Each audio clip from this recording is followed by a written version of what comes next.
नमस्कार, मैं हूँ Maitri. I welcome all to my channel Maitri tutorial. आज का जो टॉपिक हम लोग डिस्कस करने जा रहे हैं ये बहुत ही इंपॉर्टेंट टॉपिक है। Before I am going to start the topic, I request all to subscribe my channel and I want to thank you all for the support, love and trust. आज का टॉपिक है जो non बच्चे होते हैं, ठीक है, उसके बारे में। एक ही होता है कि जो हम लोग स्पीच सेशंस लेते हैं, जब हमारे पास कुछ नॉन वर्बल बच्चे आते हैं तो हम लोग उनको क्या करें। अगर आपका बच्चा नॉन वर्बल है, एक स्टेज आ गया है पर वो कम्युनिकेट नहीं कर पा रहा है, ये वीडियो आपके लिए बहुत ही हेल्पफुल होगा। मैं फिर से रिपीट कर रही हूँ कि ये जो वीडियो है ये बच्चे के लिए है जो कि नॉन वर्बल बच्चे हैं। ये वीडियो उनके लिए बहुत ही हेल्पफुल है। फर्स्ट, हम लोग को क्या करना चाहिए। देखिए, communication it's not about only, हम लोग जैसे जानते हैं कि it's not about only what we are saying in words, there are lots of other meaning of communication. ठीक है, जैसे नॉन वर्बल कम्युनिकेशन हो गया, आपका जो गेस्चरल और पोस्चरल कम्युनिकेशन कुछ होता है, तो ये सब चीज़ भी बहुत इम्पोर्टेंट है। माई फर्स्ट पॉइंट, अगर बच्चा नॉन वर्बल है तो first thing is that we should not focus on, firstly we should not focus on the verbal communication. Instead of that, there are other factors that needs to be focused. those are कि बच्चे का potty training proper way में हो रहा है या नहीं, वो अपने आप को प्रॉपर ड्रेसिंग कर रहा है या नहीं, वो उसका हेयर कॉम्बिंग स्किल है या नहीं, जो जो चीज़ को हम लोग कहते हैं एडीएल स्किल्स। ओके, ये सब आपको पॉइंट आउट करना चाहिए कि बच्चे ये सब में इंडिपेंडेंट हो रहा है या नहीं। ये बहुत ही एक इम्पोर्टेंट चीज़ है, क्योंकि कम्युनिकेशन एक चीज़ है जो हम लोगों के लिए नेसेसरी है। हम लोगों का जो इमोशन, हम लोगों का जो डिमांड है, उसको और किसी के आगे हम लोग जो जैसे हम लोग प्रेजेंट करते हैं वही तो कम्युनिकेशन है ना। और एक अदर जो है कि हम लोगों को जो आ रहा है, जो वर्ड्स और जो फ्रेजेस हम लोगों के लिए आ रहा है, और that means when another person tell something that we are capable, we can analyze those things and give him or her the answer.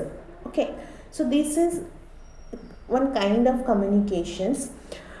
मैं इसलिए कह रही हूँ कि ये जो एडीएल का फंक्शन है हमको इसमें फोकस करना चाहिए, क्योंकि हम लोग अगर सिर्फ स्पीच के बारे में फोकस करेंगे कि उसको वर्बल आना चाहिए, वर्बल आना चाहिए, तो ये सब एरिया उसका लैग कर जाएगा।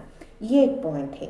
That means we should focus on ADL skills. That means मेरा बच्चा बोल नहीं पा रहा है पर उसको एडीएल स्किल में आप फंक्शनल डेवलपमेंट उसको ज़्यादा से ज़्यादा, मेरा कहने का मतलब है फंक्शनल डेवलपमेंट में आप ज़्यादा से ज़्यादा फोकस कीजिए। ये है मेरा फर्स्ट पॉइंट। सेकेंड चीज़ हम लोग क्या कर सकते हैं। देखिए, एक बच्चा बोल नहीं पा रहा है, नॉन वर्बल है, इसका मतलब in most of the cases 90% cases, I can say 98% cases से उसमें कुछ तो वो साउंड निकाल रहा होगा। कि जैसे हम लोग भावल को प्रैक्टिस करवाते हैं, कुछ अदर लेटर्स उसमें हैं, अगर ये सब उसमें हैं तो आप ये करवा सकते हैं कि वो जो लेटर्स हैं एंड भावल्स वो यूज़ कर रहा है उसको लेकर आपके डेली लिविंग में जो वर्ड आप बना सकते हैं। ठीक है, जैसे कि मैं एक एग्जांपल दे सकती हूँ। मेरे पास जो एक बच्चा आ रहा है अभी, उसका भावेल्स है, तो हम लोग क्या अभी मैं करवा रही हूँ, हम लोग क्या करवा रहे हैं अभी, वो भावेल्स को लेकर उसको कुछ लेटर्स जैसे ल है उसमें वो बोलता है, एक एक लेटर्स को हम लोग उसको वही से वर्डिंग्स हम लोग सिखा रहे हैं। जैसे वो अभी बोल पा रहा है एप्पल, ठीक है, ये सब जो मेरा कहने का मतलब है जो लेटर्स वो बोल रहा है उसको लेकर आप कुछ वर्ड्स फॉर्मेशन करवा सकते हैं। जैसे कि एप्पल एक बहुत ही इजी फ्रूट है, मार्केट में वो बच्चा देख रहा है, घर में खा रहा है, सो बहुत ही इजी वर्ड्स जो हो सकता है। बॉल, जैसे कि बच्चा उसको यूज़ करके कुछ वर्ड बोल सके, ये है आपका फोकस पॉइंट रहना चाहिए, क्योंकि इसमें बच्चे का वो कॉन्फिडेंस भी बूस्ट होगा, उसको लगेगा कि हाँ I can ready to communicate. The third point is about slow down your speech. That means जब हम लोग कुछ बच्चे को बता रहे हैं या सिखा रहे हैं, हम हमारा जो स्पीच का जो फ्लो है वो एकदम से स्लो होना चाहिए, और फिर हम लोगों का जो फोकस पॉइंट है वो कीवर्ड में होना चाहिए। जैसे कि एक सेंटेंस हम लोग बोल रहे हैं बच्चे को, पर जो कीवर्ड है जैसे कि मुझे दो, दो, देना, ये जो फ्रेज है उसमें हमारा वॉइस थोड़ा लाउड होना चाहिए, क्लियर होना चाहिए, तो बच्चे का जो फोकस रहेगा ना वो फ्रेज में रहेगा, तो वो जो हमारा जो कन्वर्सेशन का प्रोसेस है उसको समझ में आएगा का दो का मतलब क्या है।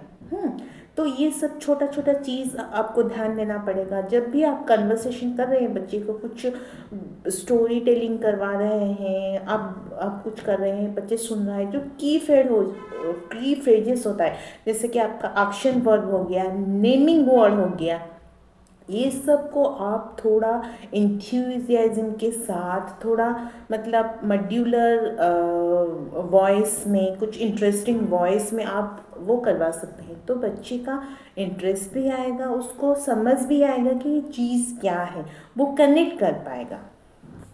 फिफ्थ पॉइंट है focus on the words, 1 or 2 words maximum. That means we should not focus in the whole sentence. हम जब कम्युनिकेट कर रहे हैं बच्चे के साथ जो नॉन वर्बल है, हम उसको बोलेंगे कि मम्मा मुझे ये चाहिए, मम्मा मुझे खाना दो, पापा मुझे ये दो, ये सब चीज़ हमको नहीं करना है। We can use the one word, जैसे कि टेक, गिव, ओपन, जैसे हम लोग जो जिसको बोलते हैं एक्शन वर्ड हो गया, या फिर जो फ्रेजेस हैं, ये कौन है, हम जब बच्चे को सिखाते हैं ये कौन है, हम लोग ये एक्सपेक्ट नहीं करेंगे कि बच्चे बोलेगा कि या बोलेगा कि ये पापा है, ये मेरे पापा है, ये बहुत ज़्यादा हो रहा है। सिर्फ एक ही वर्ड उसको सिखाना है, पापा। ठीक है, तो ये चीज़ क्या है, हम लोग जैसे आइडेंटिफाई करवाते हैं, ये चीज़ क्या है, हम लोग जैसे बच्चे को सेंटेंस लेवल में लाने के लिए हम लोग जो 2 or 3 पेजेस सिखाते हैं, वो सब आप लोग थोड़ा अवॉइड करना पड़ेगा।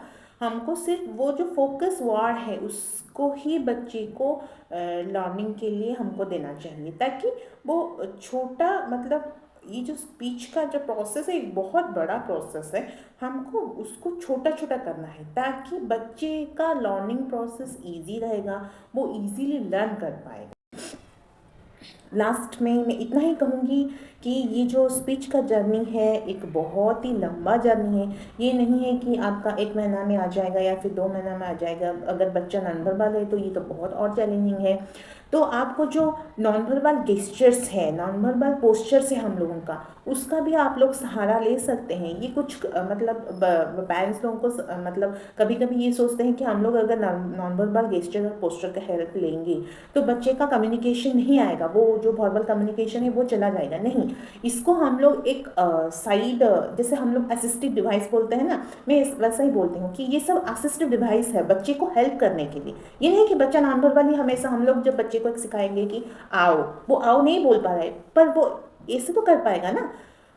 तो ये सब छोटा छोटा चीज़ें हम लोगों को ऐड करना पड़ेगा, क्योंकि बच्चे अगर हो गया है 7-8 साल का हो गया है, वो टोटल नॉन वर्बल है, तो कुछ गेस्चरल activity, गेस्चरल and postural things we can take in to our process, so that बच्चा कुछ तो लर्न कर पाएगा। कुछ ये नहीं कि सिर्फ वर्बली ही वो कम्युनिकेट कर पाएगा, नॉन वर्बली भी वो अगर कम्युनिकेट करना स्टार्ट कर रहा है कुछ गेस्चरल पोस्चरल के हेल्प में, तो ये उसका एक कॉन्फिडेंस बूस्ट होगा, उसको एक सपोर्ट सिस्टम मिलेगा।